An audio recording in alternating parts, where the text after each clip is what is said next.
고린도후서 10장. 자, 10장 3절로 6절까지 박습니다.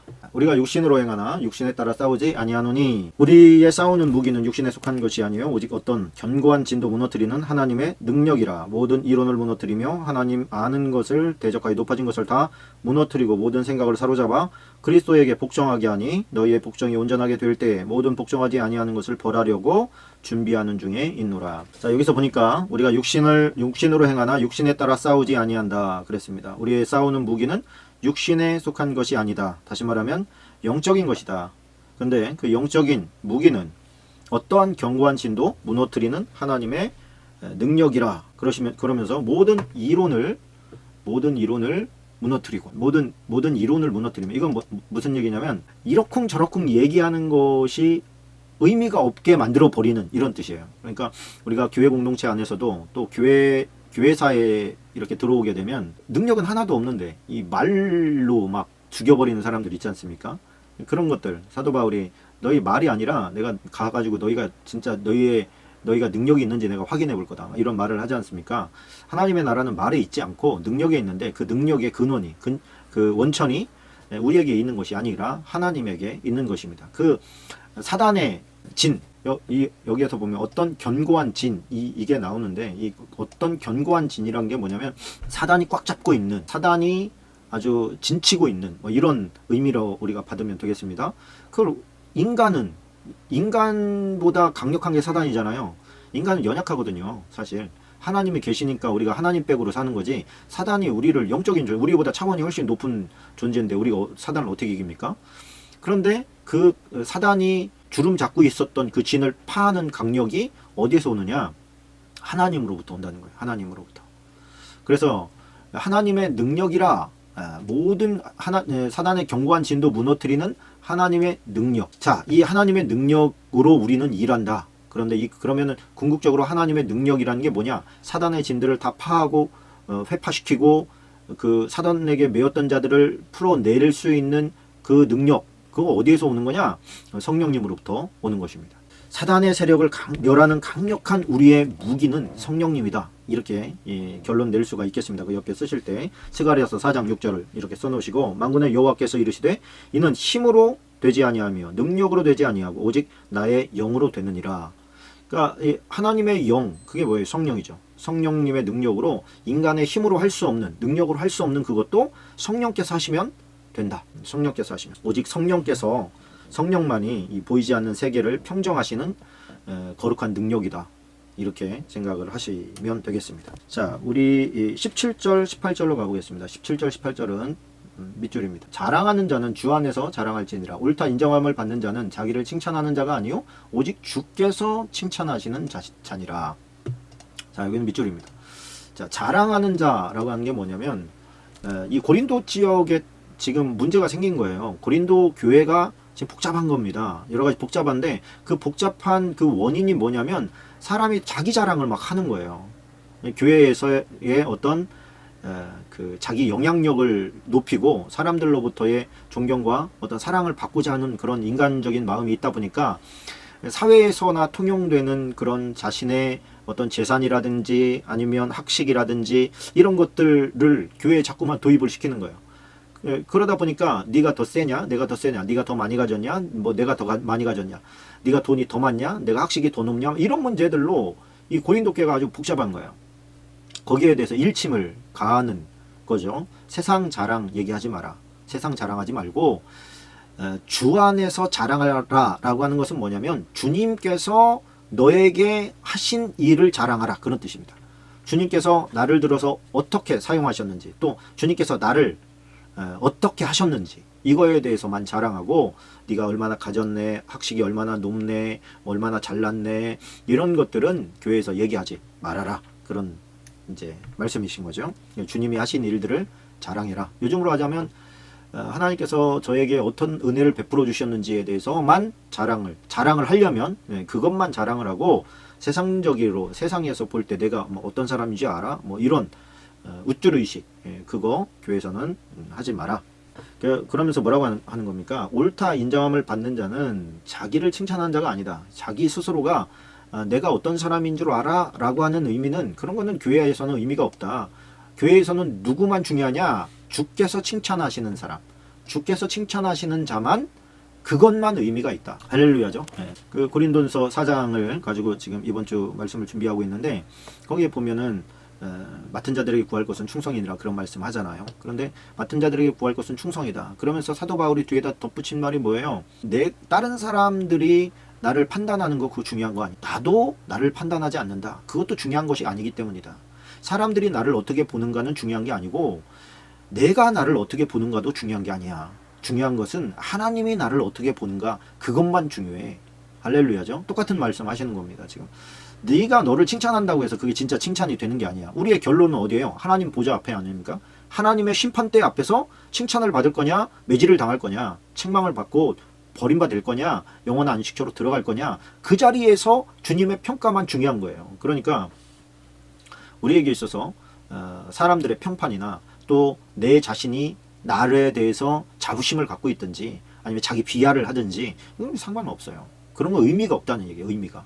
높은 자존감으로 살아가면 세상에서는 뭐 어떻게 어깨 피고 살아갈 수도 있지요. 그러나 그것이 하나님 앞에서 우리의 상급을 만드는 것도 아니고 우리의 권세를 만드는 거나 그런 것이 아니에요. 네. 그래서 하나님께서 나를 어떻게 보는가, 그것만 중요한 것이지 다른 것들은 중요하지 않다. 사람들의 평가가 중요하지 않다.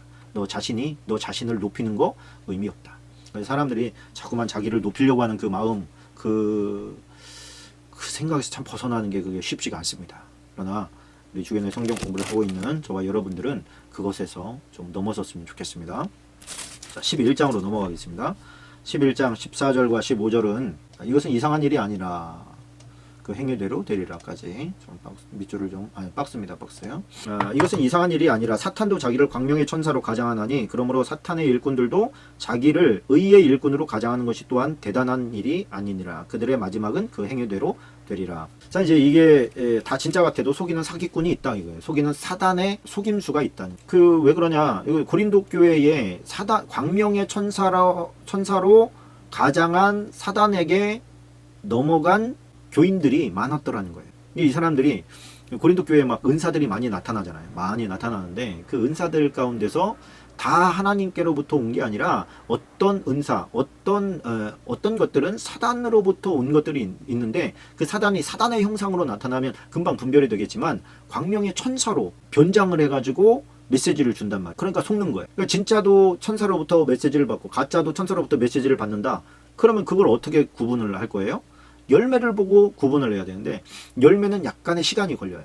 그러다 보니까 급작스럽게 막 결정해야 되고 판단해야 되고 이런 사람은 올바른 판단을 하기가 어렵지요. 그리고 그 현장 가운데서 내가 옳다 네가 옳다 막 이렇게 하는 현장 가운데서는 누구의 말이 맞는지 잘 알 수가 없는 것이죠. 그래서 신령한 체험을 하는 많은 그런 이제 신자들이 고린도 교회에 있었는데 하나님께서 주신 그 신령한 체험만 있었던 것이 아니라 사단으로부터 오는 그런 신령한 체험도 있었다. 그럼 그걸 구별을 해야 될 거 아닙니까? 그러니까 그걸 구별하라고 지금 오늘 본문 말씀이 있는 거예요. 무엇을 보고 그러면 진짜와 가짜를 구별할 수가 있느냐? 한 3가지 정도로 할 수가 있는데 첫 번째는 성령의 열매가 없습니다. 광명의 천사로 가장해서 온 것에는 사단이 지금 위장한 것이잖아요.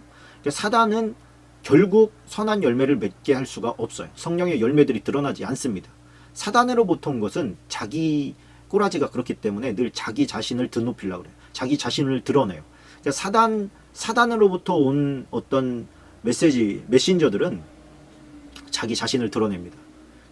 자신을 드러낸다. 저거는 하나님의 말씀을 전하고 있지만 저 사람 자신을 드러내는구나. 우리 그 정도 분별력을 가지고 있어야죠. 그러면 조금 조심해야 되겠구나. 이런 생각 딱 가지면 됩니다. 두 번째는 뭐냐면 같은 말인데 자신을 드러냅니다. 그러니까 하나님의 말씀을 빙자해가지고 하나님의 일을 하는 것처럼 하면서 사람들에게 자기 자신을 부각시키는 거. 사단으로부터 온 겁니다. 세 번째는 질서를 무너뜨려요. 질서를 무너뜨리는데 교회 공동체의 질서를 무너뜨리든가 예배의 질서를 무너뜨린다든가 또 관계의 질서를 무너뜨려 버려요. 그래서 자기와 자기 추종자들을 자꾸만 세우려고 하다 보니까 전체적인 그림을 못 보고 우리끼리 요 틀에 갇혀버리게 되는 것이죠. 그런 틀이 우리끼리라고 하는 틀이 그 교회에 딱 생겨버리면 암세포 되어버립니다. 그 사람들 때문에 교회 전체의 암적인 존재가 막 확장되어 가기 때문에 이것을 분별을 해야 되는데 신령한 체험이거든요. 그리고 막 사단이 딱딱 맞히게 하고 때로는 사단도 병을 고치거든요. 병을 고치기도 하고 막 그러다 보니까 헷갈리는 것이죠. 하나님으로부터 온 건지 사단으로부터 온 건지를 분간하기 위해서는 사단으로부터 온 거는 성령의 열매가 맺히지 않는다. 두 번째는 자기 자신이 드러난다. 그 은사를 받은 그 어떤 신령한 체험을 한 그 사람이 막 드러나게 된다. 세 번째는 질서를 무너뜨리더라. 이 세 가지 잣대를 필터를 가지고 딱 보면 그 사람이 객관적으로 보입니다. 그래서 하나님으로부터 온 사람은 성령의 열매가 맺힙니다. 그리고 자기 자신을 감추려고 해요. 자꾸 주님을 높여드리고 자기 자신을 자꾸만 낮아지려고 합니다. 그리고 질서를 세웁니다. 무너졌던 질서를 세우고 누가 함부로 하려고 하면 그래서는 안 된다고 일침을 가하고 그래서 공동체를 세워요. 이것이 하나님으로부터 성령으로부터 온 것입니다. 이 중에 한 개만 걸려도 가장한 광명의 천사로 가장한 사단에게 넘어간 것이다. 이렇게 생각을 하시면 되겠습니다. 자, 12장으로 넘어갑니다. 12장 2절 내가 그리스도 안에 있는 한 사람을 아노니 그는 14년 전에 셋째 하늘에 이끌려간 자라. 그가 몸 안에 있었는지 몸 밖에 있었는지 나는 모르거니와 하나님은 아시느니라. 이건 좀 밑줄. 여기 보면은 셋째 하늘이라고 하는 말이 나와요. 셋째 하늘. 이 셋째 하늘이 우리가 보는 하늘이 있고 그 다음에 우주가 있고 그 다음에 우주 너머에 우주를 포함하고 있는 우주에 속한 곳이 아닌 그 세 번째 하늘에 이제 천국이 있다, 낙원이 있다 이렇게 보는 거예요. 근데 이제 이 셋째 하늘에 대한 기사는 우리가 가지고 있는 정경에는 이제 바울 서신에만 있지만 조금 열애된 외경이라든지 아니면 또 묵시 문학에 들어가 있는 뭐 모세의 묵시록 뭐 이런 데 보면 셋째 하늘에 대한 기록들이 심심치 않게 나옵니다. 이제 이 셋째 하늘, 넷째 하늘, 다섯째 하늘, 여섯째 하늘, 일곱째 하늘, 여덟째 하늘, 아홉째 하늘, 열째 하늘까지 막 나와요. 근데 그런 것들은 이제 정경에 포함되지 않은 거기 때문에 실효성이 많이 없습니다. 그런데 뭐 그 모세의 묵시록 37장 5절에 보면 하나님이 미가엘에게 이렇게 말합니다. 죽은 아담을 세 번째 하늘의 낙원으로 들어올려라. 이런 이제 표현들이 나오고 그런 것들은 바울이 이야기하는 나는 셋째 하늘 낙원에 가 있었다. 그러니까 4절부터 보면은 이제 거기가 낙원이다 이렇게 나오죠. 그러면 그러면은 이 모세의 묵시록에 나온 그 메시지와 이 지금 바울의 메시지가 지금 어느 부분에 있어서는 상통하는 것들이 있잖아요. 그러면 그것은 우리가 좀 참고해도 괜찮을 것 같다. 이렇게 이제 참고 문헌으로 들어가는 것이죠. 자, 4절로 9절까지가 박스인데요. 박스입니다. 박스. 자, 그가 낙원으로 이끌려가서 말로 표현할 수 없는 말을 들었으니 자, 이것은 말로 표현할 수 없는 환경을 보았다. 이런 게 아니에요. 물론 그런 것도 있습니다만은 말을 들었다는 거예요. 말을. 근데 그 말은 말할 수 없는 말이다. 그럼 감히 뱉어낼 수 없는 말들을 내가 들었다. 내가 그런 사람이야. 내가 그렇게 자랑하려면 자랑할 수 있어. 그런데 나는 그런 것 가지고 자랑 안 할 거야. 이렇게 얘기하는 거예요. 이건 왜 그러냐면 고린도 교회 사람들이 워낙에 그런 걸로 막 자랑을 해대니까 나가 신령한 체험했어. 신령한 꿈을 꿨어. 뭐 천사로부터 어떤 메시지를 받았어. 막 그러면서 막 별의별 얘기들이 왜 말씀이 없던 때니까 그 개인들의 간증 또 체험 이런 것들이 그런 것들이 서로가 서로에게 위안이 되고 힘이 돼서 이렇게 그 어떤 고린도 교회 공동체가 굴러가고 있었거든요. 그러니까 바울이 볼 때는 야, 나는 자랑할 게 없어서 안 하는 게 아니야. 그런 것들은 다 나를 드러내는 행동이기 때문에 그런 나를 드러내는 행동을 하는 것은 어리석은 짓이라는 걸 내가 알기 때문이야. 내가 만일 자랑하고자 하여도 내가 자랑하면 어리석은 자가 되는 거야. 그런데 나는 거짓말하고 있는 게 아니기 때문에 실상은 어리석은 게 아니야. 내가 참말을 하고 있는 거거든. 그러나 누가 나를 보는 바와 같이 내게 듣는 바에 지나치게 생각할까 두려워하여 그만두는 거야. 자, 이 말을 우리가 좀 유심히 들어야 됩니다. 뭐냐면 사람은 설교자도 그런 게 있더라고요. 이게 과장법을 쓸 때가 있어요. 과장법을. 왜? 그냥 이렇게 일반적으로 얘기하면 일반적으로 들으니까 이걸 하나님의 특별한 메시지로 네가 들었으면 좋겠다라고 이렇게 먹이려고 하다 보니까 이게 조금 과장법이 나와요. 그런데 이게 어떤 신령한 은사들을 경험했다거나 체험했다거나 그러면 과장법이 왜 안 나오겠어요? 자꾸만 나오는 거예요. 과장법을 쓰면 쓸수록 이 사람의 어떤 영향력이 커지는 것 같이 느껴질 때가 있거든요. 그것을 또 즐겼어요. 즐거운 일이에요. 사람들이 와서 내 이야기를 듣고 싶어하고 막 또 그런 신비한 체험을 한 사람에게 어떤 같이 지내고 싶어하고 이런 마음이 다 누구에게나 있단 말입니다.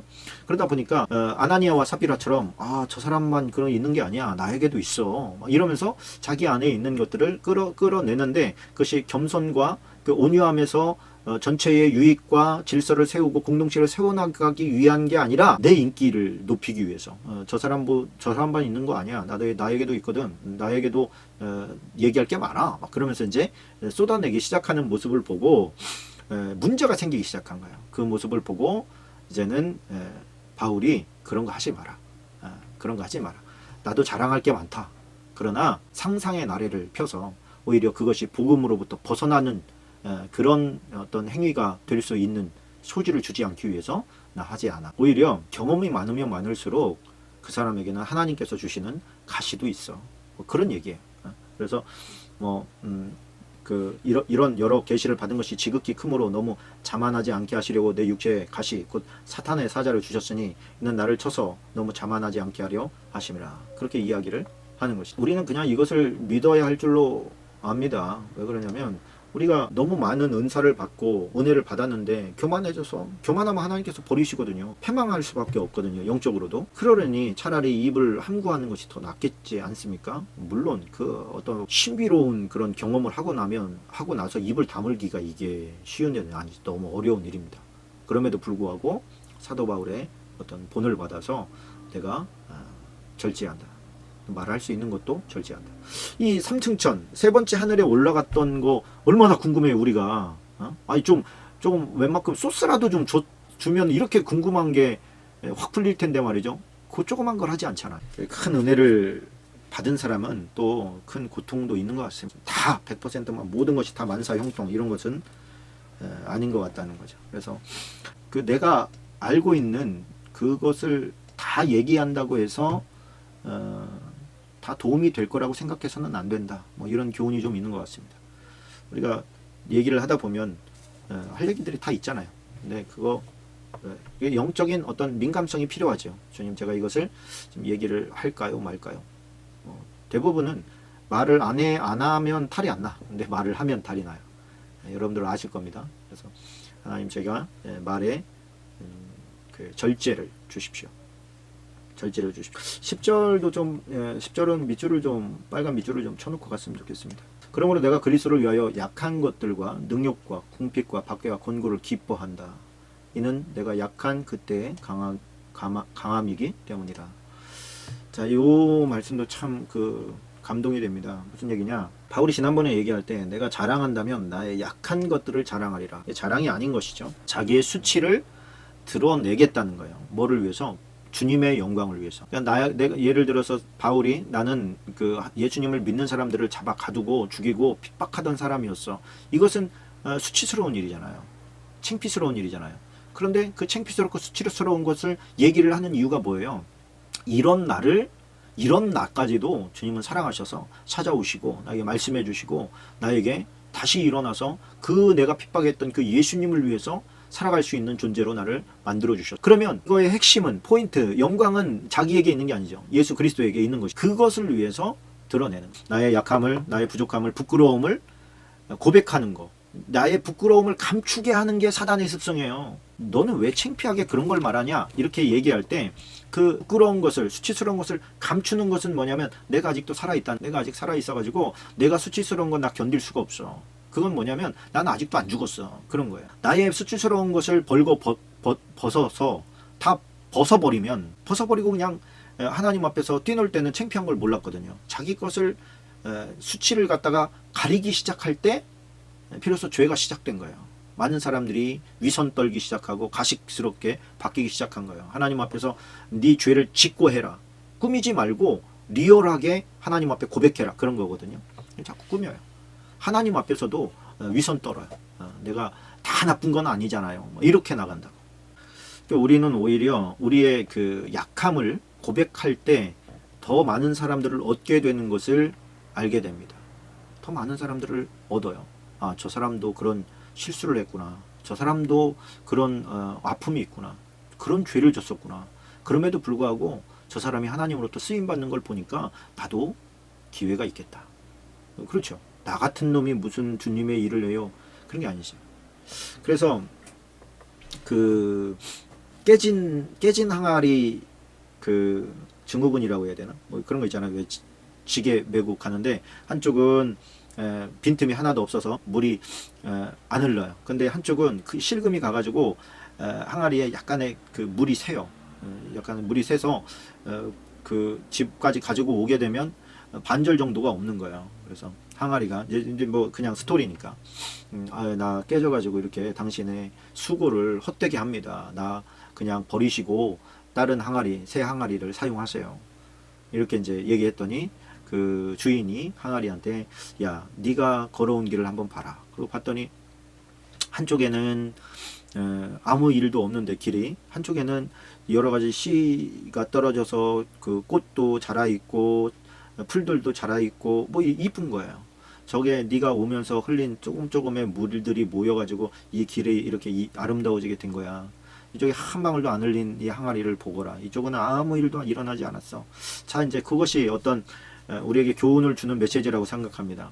자기의 그 허물과 자기의 약함과 자기의 어떤 수치됨 이런 것들을 잘 감춘 사람에게는 아무 일도 안 일어나요. 그런데 참 너는 얼굴 뜨뜻하지도 않냐 그러면서 그 부끄러운 수치들을 이야기할 때는 그 이야기를 통해서 그 이야기를 듣는 사람 가운데서 비슷하거나 동일한 어떤 실수나 죄에 빠졌던 사람들은 그 사람으로 말미암아 큰 위로와 힘을 얻게 됩니다. 그리고 자신을 드러내서 자기 안에 감추어졌던 그 울타리를 벗어날 수 있는 힘이, 동력이 그 말을 들을 때 생겨나게 돼요. 그 하나님의, 그래서 그 너희 죄를 서로 고하며, 그런 말 있잖아요. 서로 고한다는 게 뭐예요? 나는 이런 죄를 졌어. 나는 저런 죄를 졌어. 이렇게 이제 평양 대붕이 일어났을 때 그들의 죄를 서로가 막 나와서 고백했던 것처럼, 뭐 일본 순사가 와가지고 교회만 오면은 실적을 올렸다는 거 아닙니까? 너 그때 그 죄가 미결이었는데 너였구나. 그러면 인정했다는 거예요. 맞습니다. 나였습니다. 너 일로 와. 그리고 감옥에 가야 돼. 그러면 알겠습니다. 그리고 감옥에 갔다는 거예요. 그게 진짜 회개인 거죠. 그거 하기 싫은 사람들은 다 그냥 감추고 막 이렇게 했는데 그렇게 고백을 했기 때문에 평양에 대부흥이 일어났던 거예요. 오히려 감옥에 갔는데 왜 더 많은 사람들이 자기 죄를 막 고합니까? 다시는 그렇게 살지 않겠다고 하는 것이 고백을 통해서 입증되었기 때문에 그렇습니다. 그래서 여러분들 너무 고상한 척 하지 마시기를 바랍니다. 여러분들 그 약한 것들을 자랑하세요. 여러분들의 수치, 부끄러움 이런 것들 주님의 영광을 위해서 그런 것들을 고백할 수 있어야 된다고 생각합니다. 13장입니다. 13장 5절 박스입니다. 자, 너희는 믿음 안에 있는가? 너희 자신을 시험하고 너희 자신을 확증하라. 예수 그리스도께서 너희 안에 계신 줄을 너희가 스스로 알지 못하느냐? 그렇지 않으면 너희는 버림받은 자니라. 자, 이 말씀이 어떻게 보면 굉장히 무섭기도 하고 중요한 말씀이죠. 여기는 박스입니다. 고린도 교회 교인들 가운데서는 그 사도 바울의 사도직을 가지고 딴지를 거는 사람들이 있었습니다. 그가 진짜 사도가 맞는지 시험해보고 싶다. 막 이런 사람들이 있었거든요. 그 말에 이제 어떤 반대 급부로 지금 바울이 이야기하는 거예요. 나를 시험하려고 생각하지 말고 너희 자신을 시험해야 돼. 너희 자신을 계속해서 테스트해 봐야 돼. 그래서 그 너희 안에 있는 그 네가 진짜 크리스찬인지 아닌지 그거에 대해서 너 자신을 확증해야 돼. 남에게 그렇게 신경 쓰려고 하지 마. 저는 이 말이 너무 와닿습니다. 그래서 제 목회 초기에는 저에게 맡겨주신 성도들을 잘 가르치고 그들을 변화시켜서 그들을 천국에 들어가게 해야 돼. 이런 책임이 저에게 있다고 생각을 했어요. 착각이었어요. 왜 그러냐? 천국에 들여보내는 것은 하나님께서 다 하시는 일이에요. 그러면 목사는 그러면 뭐 하는 거냐? 목사가 할 일은 딱 두 가지인 것 같아요. 첫 번째는 하나님의 말씀을 가르치는 거예요.